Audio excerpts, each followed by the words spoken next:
En estas fosas, la policía encontró 6 restos humanos en el sur de Guayaquil. Los uniformados no descartan que las víctimas fueron torturadas antes de ser asesinadas. Un hombre fue detenido sospechoso de haber participado en el atentado contra un funcionario de la Agencia Nacional de Tránsito. El gobierno creó la Secretaría de Seguridad. Se encargará de coordinar acciones en casos de conmoción nacional, entre otras funciones. Diego Ordóñez será su titular. La venta libre de pruebas de detección de COVID-19 se está revisando en el país. El Ministerio de Salud y la Agencia de Regulación preparan el reglamento. Los indígenas y el gobierno evalúan el avance de los diálogos después de que los dirigentes sociales cuestionaron la lentitud. Amigos, muy buenas tardes y bienvenidos. Comenzamos la información de esta tarde. Un equipo de Ecuavisa logra llegar en exclusiva a la zona donde la policía encontró 3 fosas con 6 cráneos humanos y otras partes. Gaby, ¿qué tal? Hola Estefi, amigos, bienvenidos. La isla donde ocurrió el hallazgo está ubicada frente al Guasmo Sur en Guayaquil. Merlin Ochoa nos informa que varios antropólogos intentan establecer cómo ocurrieron las muertes. Luego de cruzar el estero y frente al sector conocido como Punta Arrecha, llegamos a este lugar. Luce abandonado y lleno de maleza. Visiblemente ahí no vive nadie. Luego de caminar 20 metros, encontramos los 3 orificios donde la tarde del martes la policía halló 6 osamentas entre prendas de vestir deterioradas. Y de acuerdo a los indicios o a las reducciones esqueléticas, se estima que serían de 3 meses hacia 3 años en adelante. Esta es la zona del macabro hallazgo. Los cráneos y restos óseos estaban dentro de estas fosas, ubicadas a lo largo de 10 metros cuadrados. Las investigaciones continúan, pues los uniformados no descartan encontrar nuevos cadáveres. Hay que tomar en cuenta de que estaban alineados los cuerpos. No estaban uno encima del otro como se podría comprender. Están 3 alineados como en un cementerio, o sea, en el mismo orden, uno junto al otro. El hecho sucedió en el Guasmo Sur de Guayaquil. Ahí queda la invasión conocida como Punta Arrecha. Frente a ese lugar hallaron los cuerpos. Pero, ¿cómo llegaron hasta ahí? La policía estaba investigando la desaparición de Jonathan Bedoya, de 26 años, desde el pasado 3 de julio. Luego de activar las técnicas de búsqueda, tuvieron información que el hombre habría sido asesinado y su cuerpo abandonado en ese sector. Y aquí lo que se continúa son los estudios antropológicos, que lo realizará directamente criminalística, tenientes a determinar primero el género de las personas, segundo, la causa probable de la muerte, y en el caso de que esto no surte el efecto deseado, tendrán que recurrir a las pruebas de ADN. Mientras en el sector los habitantes están aterrados por el tema. Tras cámara dijeron que han sido amenazados de muerte por bandas narcocriminales que operan en la zona. Diego Ordóñez es el nuevo secretario nacional de Seguridad Pública. El gobierno creó la entidad con el fin de coordinar acciones en casos de conmoción social y otras atribuciones. Francisco Garcés conversó con el funcionario, nos tiene ahora un informe. Francisco. Sí, el presidente de la República, Guillermo Lasso, creó la nueva Secretaría Nacional de Seguridad Pública y del Estado. Firmó un decreto ejecutivo al respecto y designó a Diego Ordóñez a la cabeza de esta nueva instancia gubernamental. Son 16 atribuciones que ahora tendrá la nueva Secretaría. De esas, las principales son, por ejemplo, el coordinar el Sistema Nacional de Seguridad y las acciones operativas al respecto, planificar el sistema integral de seguridad, coordinar acciones de los órganos ejecutores, como por ejemplo la policía y las Fuerzas Armadas, coordinar también el Centro de Inteligencia Estratégica y preparar el plan de movilización en momentos de crisis o conmoción nacional. El nuevo secretario Diego Ordóñez habló de que la seguridad es una nueva visión que tiene el Ejecutivo y una prioridad del Estado, y por eso dijo que ya se encuentra en la planificación del nuevo sistema. Escuchemos lo que mencionó al respecto. Lo que queremos ahora es fortalecer la capacidad del Estado en su conjunto de poder enfrentar las amenazas que afectan la seguridad de los ciudadanos y la integridad territorial. Ordóñez también explicó que ahora el narcotráfico y el crimen organizado son bases fundamentales de acción de este nuevo plan de seguridad que explicó y dijo no será político. Escuchemos. No, nosotros tenemos una visión absolutamente democrática de la seguridad, ¿no? Una visión institucional de la seguridad. No es una respuesta represiva. Quien dijo que ya lleva trabajando más de 4 meses en la planificación y estructura de esta nueva secretaría y en la coordinación con Policía, Fuerzas Armadas, Centro de Inteligencia Estratégica y otras instancias de seguridad del Estado. Agradecemos a Francisco Garcés por ese informe. Un hombre fue detenido como principal sospechoso de la tentativa de asesinato contra un funcionario de la Agencia Nacional de Tránsito.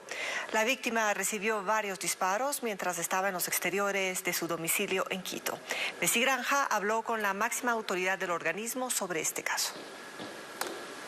En un hospital de Quito se recupera un funcionario de la Agencia Nacional de Tránsito, quien este martes fue víctima de un atentado contra su vida. El director de la entidad, Adrián Castro, visitó la mañana de este miércoles el Cantón Milagro en la provincia de Guayas. Allí relató que el hecho ocurrió a las 7 horas en los exteriores del domicilio del afectado. Su esposa vio incluso este hecho lamentable. Hay que decir que destacar la labor de la policía que pudo detener a uno de los sujetos. Este sujeto a las 4 de la mañana tuvo una audiencia. El día de hoy le han dado una medida privativa de libertad temporal. Entiendo que el delito por el cual se ha denunciado es la tentativa de asesinato. Según la autoridad, los atacantes se movilizaban en una motocicleta. Llegaron hasta la vivienda donde residía el funcionario, quien estaba solo dentro de su vehículo, y le dispararon 3 veces en el rostro. Los impactos de bala en su rostro, por ventaja de las 3 balas, ninguna de ellas tuvo un impacto que haya comprometido al cerebro. Y eso es algo que esperanza mucho a la familia y a nosotros. El agredido trabaja como director del Departamento de Tecnología de la Información de la Agencia Nacional de Tránsito, organismo que hace pocas semanas reveló el hallazgo de 85.000 licencias de conducir fraudulentas. Adrián Castro descarta que el ataque haya sido por motivos personales y maneja una hipótesis. Probablemente es un mensaje de estas mafias tan terribles que manejaban, y esos grandes negociados solo en matrículas les hacía ver que había una evasión de más de $53 millones de este país. Actualmente el Ministerio de Gobierno delinea junto con la Policía Nacional medidas de seguridad para directivos y más personal de la entidad.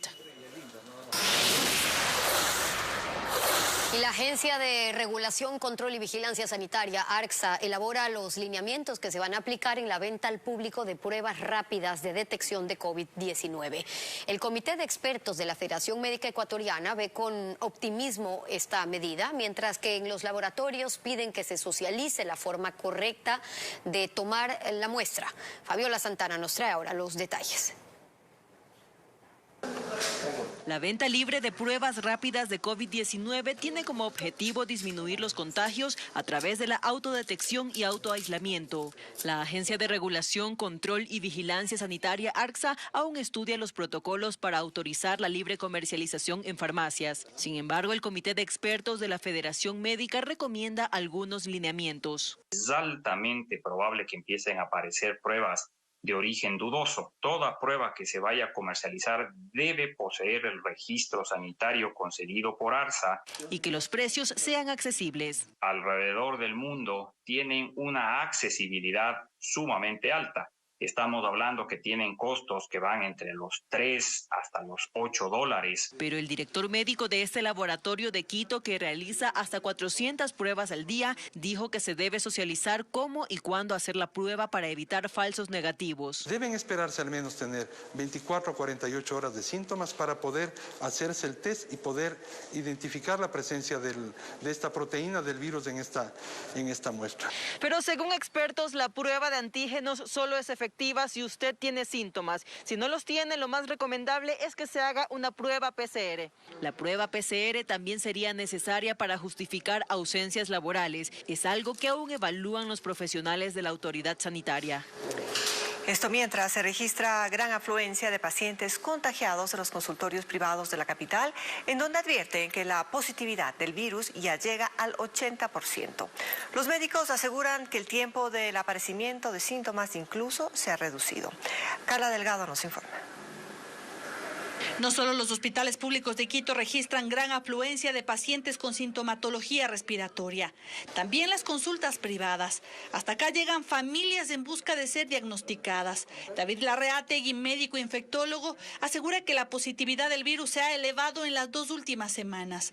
Casi te diría un 80-90% de los pacientes con sintomatología respiratoria, inclusive aquellos que les salió negativo pasan unos días después y generalmente terminan siendo positivos. Sostiene que con las nuevas cepas del virus la transmisión es más rápida, así como el aparecimiento de síntomas.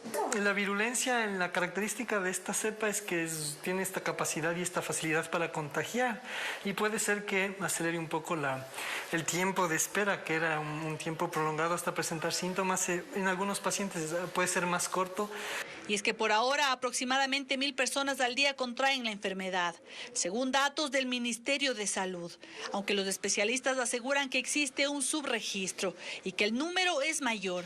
Pero ¿cuál podría ser el panorama para las siguientes semanas? No solamente podrían aumentar los casos a nivel de la provincia de Pichincha, sino a nivel nacional. La otra situación es que entramos en el mes de agosto, un mes que tradicionalmente se caracteriza por la movilización de las personas de la sierra hasta los lugares de la costa, aglomeraciones de personas, etcétera. Desde que empezó la pandemia en el país, más de 973,000 personas se han contagiado con coronavirus.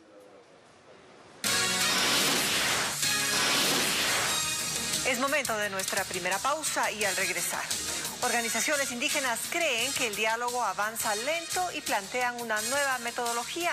Esta mañana los actores miembros de las mesas técnicas evaluaron el proceso. Más noticias a esta hora. Gracias por seguir con nosotros. Este miércoles se reunió el gobierno y el movimiento indígena con la conferencia episcopal para evaluar el proceso de diálogo. Los líderes de las organizaciones sociales creen que el avance es lento y proponen cambios en la metodología. Jacqueline Rodas nos trae ahora los detalles. La conferencia episcopal presidió este miércoles la Mesa Cero o Mesa de Coordinación, luego de la preocupación expresada por el movimiento indígena, que considera que el avance de las 10 mesas temáticas es lento y temen que al final del plazo no se logre los resultados esperados. Que nos traigan propuestas claras para ya no estar una y otra vez perdiendo el tiempo. Igualmente el tiempo está pasando. Y la pregunta es, ¿será que vamos a avanzar en los 90 días a culminar con los 10 puntos? Entonces eso nos preocupa a nosotros como movimiento indígena. Por ello proponen cambios en la planificación. Alternativas metodológicas para ir avanzando lo más pronto posible, porque el tiempo es apremiante y, como digo, el pueblo ecuatoriano quiere respuestas ya. El secretario general de la conferencia episcopal cree que todo es subsanable. Evidentemente que no hay soluciones mágicas. Las soluciones hay que irlas construyendo. Los 90 días serán lo que tienen que ser y al final de esos 90 días se evaluará por dónde tenemos que seguir caminando. No pensemos que los 90 días implican el fin de este camino que estamos empezando. Pasaron cerca de 3 horas de reunión y el ministro de Gobierno informó los cambios. Se va a invitar al funcionario de la Relatoría de la ONU para que también participe en calidad de veedor. Vamos a hacer algunos afinamientos de metodología, sobre todo para el inicio de las mesas, para que haya un intercambio de información mucho más eficiente. También se estableció un esquema para saber cómo contamos los 5 días que tienen que darse para cada una de las mesas. Hasta el momento, el gobierno y el movimiento indígena han logrado un acuerdo en la mesa de banca pública y privada, y la próxima semana continuarán las de control de precios y focalización del subsidio a los combustibles. El Instituto Ecuatoriano de Seguridad Social señala que se están atendiendo de manera urgente las distintas necesidades en lo referente a salud para los afiliados. Se ofrece que en octubre el abastecimiento de medicinas alcanzará un 90%. Sin embargo, se encienden alarmas en el sistema de pensiones. En 7 años ya no habría recursos para cumplir con el pago de jubilaciones. Los múltiples problemas que tiene el Instituto Ecuatoriano de Seguridad Social, desprovisto de medicinas, con infraestructura deteriorada y con falta de atención a los afiliados, están siendo atendidos, según la directora general subrogante de esta entidad. Son 3 planes que estamos llevando a la par: el plan de abastecimiento de los hospitales, el plan de repotenciación de los hospitales y un plan de medicina cerca. Y son 53 millones de dólares que se están destinando para que en octubre de este año nos encontramos al más del 90% de abastecimiento. Pero que esos problemas se han generado por falta de gestión y también por corrupción, señala el exvocal del Consejo Directivo del IES, Ricardo Ramírez. No puede el presidente Lasso, con los mismos razonamientos que tiene, disponer que se compre de manera directa a los laboratorios, ¿no verdad?, y a los importadores autorizados a precio ex fábrica, que sería mucho más barato y con garantías de biodisponibilidad. Pero en la seguridad social, las prestaciones de salud no son su única crisis. El sistema de pensiones pende de un hilo y la institución reconoce que si no se hace algo en poco tiempo, no habrá cómo pagar las jubilaciones. 5 o 7 años, si no se toman medidas, el sistema no va a poder sostener las pensiones de las personas que nos vamos a tener que jubilar en el tiempo. Y por eso lo importante, y nuevamente le pido a todos los actores de la sociedad, a quienes forman parte de las universidades, del sector de los empleadores, jubilados, al gobierno central, a la Asamblea Nacional, que por favor nos sentemos en mesas de trabajo a solucionar este tema, que es un tema que le representa al país, es un problema social. No es un problema que el IES técnicamente... Y el problema, como siempre, es de dinero. Pero resulta que el deudor más grande del IES es el Estado, que en distintos gobiernos hizo de esta entidad su caja chica. Lo que el IES ha invertido tanto en bonos del Estado como en obra pública, eso tampoco lo consideran ellos deuda, ellos consideran eso inversión. Y como los bonos o las acciones que compraron algún día tendrán rendimiento cuando funcione Toachi Pilatón y empiece a vender energía eléctrica, el IES podría cobrar. Y la búsqueda de soluciones para encontrar una salida viable a los distintos problemas que tiene el IES no comienza siquiera. El tema se lo guarda bajo la alfombra y los afiliados están en riesgo de quedarse sin los beneficios por los que mes a mes aportan. Y ya ven ahí como hoy la directora general subrogante del IES dice que si en 5 o 7 años no se toman acciones, el sistema de pensiones del IES no va a poder pagar las pensiones por jubilaciones. Pero ese no es el único problema. Una cosa son las pensiones, otra la atención en salud, que hoy tampoco alcanza a atender el IES por sí solo y entonces deriva a hospitales y clínicas privadas a las que les deben, no les pagan. Y allí hay otra bomba de tiempo. Ana Delgado, directora ejecutiva de la Asociación Nacional de Clínicas de Hospitales Privados. Bienvenida a Televistazo. Muchas gracias. Buenas tardes, Stephanie. Gracias por acompañarnos. A marzo de este año son casi 380 millones de dólares que adeuda, que le debe el IES y también el Ministerio de Salud a ustedes, a los prestadores externos. ¿Cuánto más pueden aguantar, dar atención con esa deuda? En primer lugar, Stephanie, yo quisiera mencionar que a la cifra que usted ha dicho esta tarde, hay que sumarle la atención de los meses de abril, mayo, junio y julio, y lógicamente también deducir los pagos que se han hecho en estos últimos meses, pero que han sido muy pocos. Si nosotros hacemos esos cálculos, nosotros creemos que en este momento la deuda con el IES ya supera los 300 millones de dólares. Como usted decía, la pregunta es muy adecuada en este momento. Nosotros hemos sido una institución que siempre ha trabajado de la mano con la Red Pública Integral de Salud. Hemos estado siempre dispuestos a colaborar. pero hemos llegado a un momento en que la situación ya no se puede sostener. Lo hemos dicho en repetidas ocasiones, pero en este momento hemos llegado a una situación que jamás hemos experimentado en años anteriores. Y por ese motivo, nosotros hemos comenzado ya a disminuir el número de pacientes atendidos. Y esto se da por dos razones. Pero eso ya es un riesgo, si me permite. Es decir, cuando usted dice hemos empezado a disminuir el número de pacientes atendidos, ¿eso qué significa? Que una persona que tiene que ser derivada del IES llega allá y le dicen, oiga, ya no le podemos atender. Eso es un problema. Lo otro, este lunes vimos unas largas filas, 5 cuadras por ese call center que dejó de funcionar, la gente desesperada fue a coger su turno en persona. En teoría, según el IES, eso se solucionó, que todos salieron de allí con un turno. Pero luego es para cuándo les dan la cita. Luego que tienen la cita, pero cuando van no hay médico, no hay insumo, o lo peor, les han dicho, oiga, pague por sus materiales para ver si les atienden. ¿Qué tanto puede el IES sostener solo su nivel de atención sin mandar los pacientes a ustedes, a las clínicas y hospitales privados? Esa es una situación muy complicada porque es de conocimiento público las situaciones de desabastecimiento por la que han atravesado las instituciones de la red pública y especialmente del IES. Es por eso precisamente que en los últimos meses nuestro apoyo y nuestro aporte ha sido fundamental, porque hemos nosotros sostenido esa imposibilidad del IES, a pesar de los esfuerzos que ellos han hecho, nosotros hemos sostenido la atención. Pero en este momento es el propio IES, desde hace algunos meses, que ya ha comenzado a disminuir las derivaciones hacia nosotros. Pero por nuestro lado, nosotros tampoco ya no estamos en posibilidades de mantener el ritmo de atención que teníamos antes, porque carecemos ya de insumos, de dispositivos, nos faltan recursos para poder brindar la atención de calidad y con la seguridad para el paciente a que estamos acostumbrados. Por eso es que es grave el problema.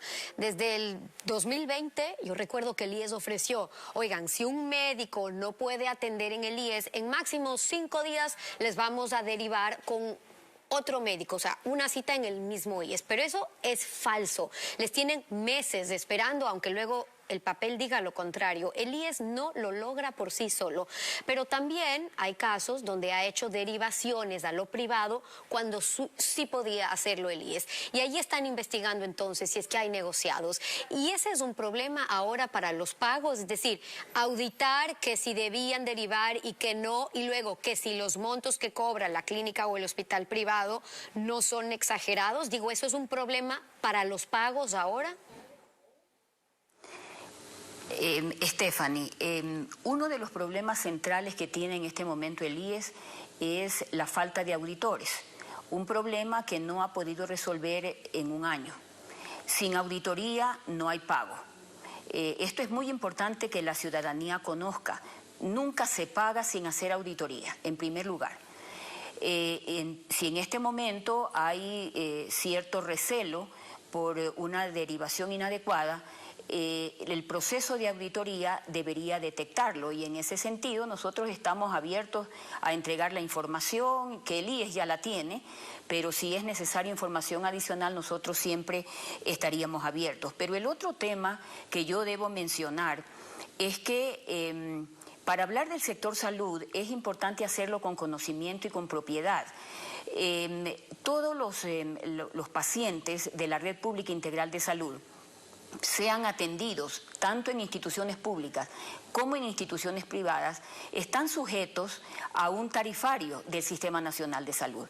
En este tarifario se establecen los precios máximos que se puede cobrar por la atención de un paciente en una institución pública, insisto, claro, ¿y por qué no se deberían exceder por ende esos precios? Cierra con esto porque me queda un minuto. El nuevo presidente del Consejo Directivo del IES ya les dijo que el IES no tiene recursos para pagarles a los prestadores y además que no están preparados para poder hacer para poder auditar de golpe, dice él, a todo lo que se les debe desde el 2010. Entonces, ¿cuál va a ser el planteamiento de las clínicas y de los hospitales privados para por lo menos salir de este hueco ahorita y que no paren las atenciones a los pacientes?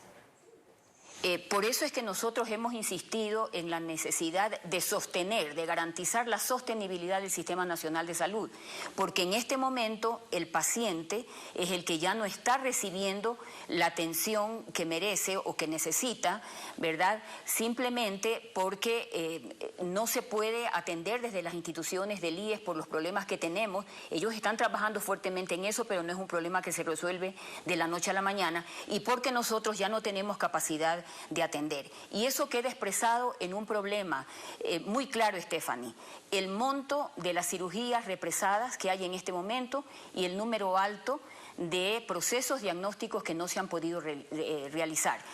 Precisamente esos montos altos de inatención a los pacientes es lo que sostiene el planteamiento de ASPE, que hay que garantizar la sostenibilidad del Sistema Nacional de Salud. El pedido de Ana Delgado, la directora ejecutiva de la Asociación Nacional de Clínicas y Hospitales Privados, acompañándonos hoy en Televistazo. Muchas gracias por haber estado con nosotros. Gracias, Stephanie. Buenas tardes. Vamos a una pausa.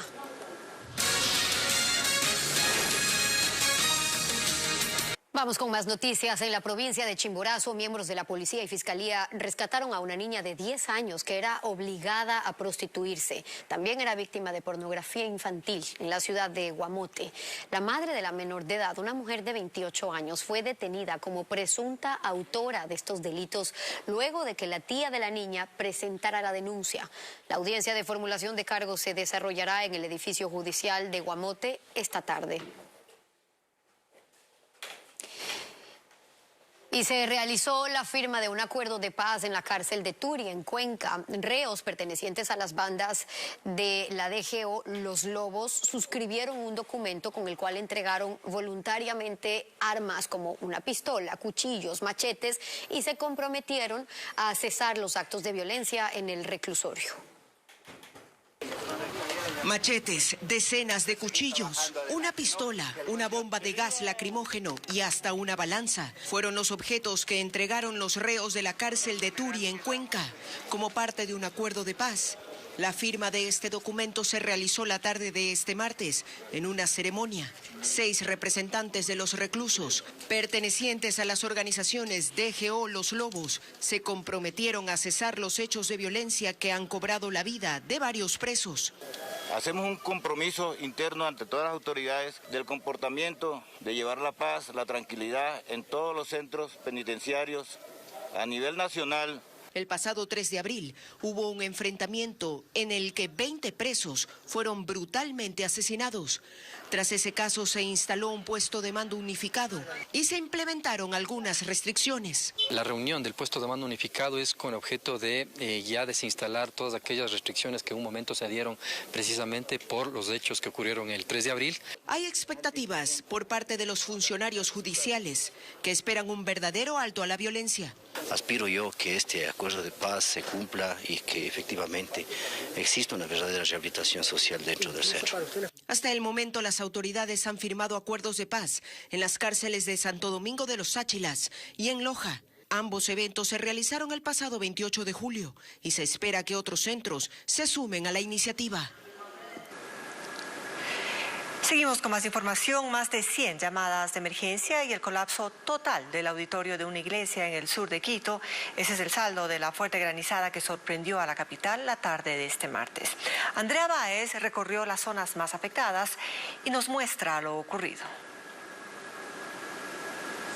Varillas y cables mojados es lo que quedó del auditorio de una iglesia cristiana en el sur de Quito, donde ni Dios pudo con la gran cantidad de hielo que tuvo que soportar el techo del lugar. Ahorita estoy en shock. Estamos hablando de cielo raso, partes de aluminio y bloques, hierro. Ahí mismo estaban las sillas y todo estaba en su lugar. Afortunadamente, las 4 personas que viven en una vivienda colindante no estaban en el momento del colapso. También se evidencia la filtración de agua en el área asignada para cursos para niños, ubicada en la parte baja de la infraestructura. Pero no solamente cayó parte de la infraestructura metálica, sino también bloques de cemento que quedaron sobre el suelo del auditorio. las paredes, eso digo, se están cuarteando. Otra de las estructuras colapsadas fue esta carpintería. Durante este miércoles los propietarios apuntalaron una parte del techo y suspendieron la electricidad, ya que durante la granizada se produjo un cortocircuito. Lo que pasa es que ya se comenzó a hundir los tableros, las vigas, y ahí me comencé a poner unas trancas y de ahí ya se cayó todo. Prácticamente daños tuvimos en lo que es la maquinaria, tuvimos por ahí cortocircuitos. En total, el Cuerpo de Bomberos reporta más de 100 llamadas de emergencia y 2 colapsos estructurales tras la sorpresiva granizada. La mañana de este miércoles aún quedaban restos de la cantidad de hielo sobre aceras y vías de las zonas más afectadas. Y tras más de 180 años, nuevamente iguanas terrestres se reproducen en una de las islas más grandes de Galápagos. Un proyecto de conservación logró retirar animales que alteraban el ecosistema y reintroducir estas especies. Rafael Hermida nos cuenta que en el último recorrido científicos hallaron más de 3.000 iguanas. En Galápagos se vive un nuevo logro de conservación. Tras más de 180 años, iguanas terrestres se vuelven a reproducir en la isla Santiago, luego de que especies introducidas en el lugar afectaran al ecosistema. Inició más de 30 años atrás con las erradicaciones de cerdos y chivos en Isla Santiago, conjunto con la Fundación Charles Darwin, el Parque Nacional.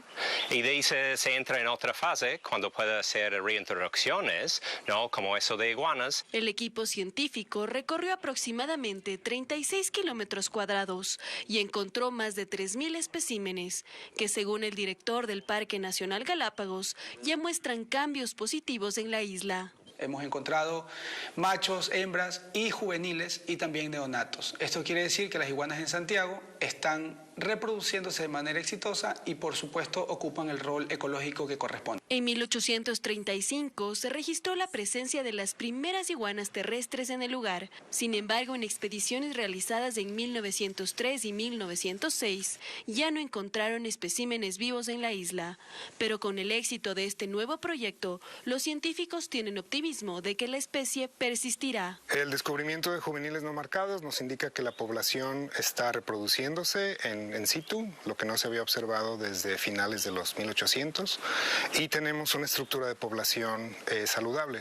La restauración ecológica de la isla Santiago, una de las más grandes del archipiélago, inició en 2002 con la ejecución del proyecto Isabela. Más noticias a esta hora. El sismo de 5.2 grados registrado la semana pasada en la provincia de Carchi dejó graves daños en la infraestructura de cientos de viviendas. El presidente Guillermo Lasso visitó hoy la zona afectada en el Cantón Espejo para poder coordinar las acciones y apoyo a los damnificados. Nuestra corresponsal, Paola Andrade, nos trae ahora ese informe. Paola, escuchamos. Este es el panorama con el que se encontró el presidente de la República, Guillermo Lasso. Son decenas de viviendas que se encuentran totalmente destruidas debido al sismo registrado aquí en la provincia del Carchi. Las familias esperan una pronta solución por parte del primer mandatario para levantar sus viviendas porque ahora deben pernoctar en carpas. En esa carpita nos dieron para dormir porque me llevaban al albergue, pero tengo una hermanita con discapacidad. Me vinieron a regalar un colchoncito, unas libritas de comida, eso me han ayudado hasta el momento. De ahí carpa yo no tengo. El presidente de la República anunció el desembolso de 1.7 millones de dólares para la provincia. Asimismo, se canalizarán créditos para que los damnificados puedan reparar sus viviendas y así puedan reactivarse. Y he dispuesto que Ban Ecuador ofrezca líneas de crédito a los damnificados. Ban Ecuador da créditos al 1% de interés y hasta 30 años plazo. Desde el Ministerio de Vivienda se informó que está listo un plan de acción en el que consta la entrega de hasta $13.600 por cada vivienda que colapsó. Luego tenemos reparación de viviendas no patrimoniales, tenemos construcción de viviendas en en terreno del beneficiario para las viviendas que ya no pueden ser habitadas, que tienen que ser derrocadas, ¿no? A esta hora de la tarde, el presidente de la República continúa aquí en la provincia del Carchi. Las familias esperan una solución definitiva a esta tragedia. Gracias, Paula. Buenas tardes por ese reporte.